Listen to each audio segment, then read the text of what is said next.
Guys இந்த video நான் ஆந்திரா வரத்துக்கு ஒரு 5 டேஸ் பிஃபோர் சென்னையில் எடுத்தது தான். ஏன்னா நான் வந்து ரொம்ப டார்ச்சர் பண்ணிகிட்டே இருந்தேன் ஹஸ்பண்டை போட்டு. இந்த மாதிரி எங்கேயாச்சும் கூட்டிகிட்டு போ, ஊருக்கு போயிட்டேன்னா வேலை பாப்பாவை பார்த்துக்கிறது இதுவே கரெக்டாக இருக்கும். ரொம்ப நேரம் கேட்டோடனே ஒரு வழியாக ஓகே எஸ்ன்னு சொல்லிட்டாரு. பிகாஸ் அன்றைக்குமே வந்து என்னை வெளியில் கூட்டிகிட்டு போயிட்டு ஊருக்கு போகிறதா தான் பிளான் அவருக்கு.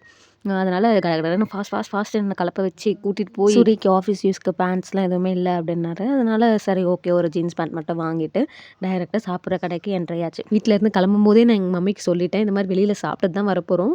நைட்டுக்கும் வந்து ரொம்ப அதிகமாக செய்யாதீங்க, ஒரு மினிமலாக ரசம் அந்த மாதிரி வச்சுடுங்க அப்படின்னு சொல்லிட்டு. ஷாப் போன பிறகு ஏதாச்சும் சொல்லு, நீயே வந்து ஆர்டர் பண்ண, உனக்கு தானே ரொம்ப விரும்பி கேட்டேன், அதனால் நீயே சொல்லு அப்படின்னாரு. எனக்கு ஒன்றுமே தெரில, பேபேன்னு முடிச்சிருந்தேன். அதனால் அவரே ஃபைனலாக ஒரு லிஸ்ட் ஒன்று போட்டு ஆர்டரும் கொடுத்துட்டாங்க.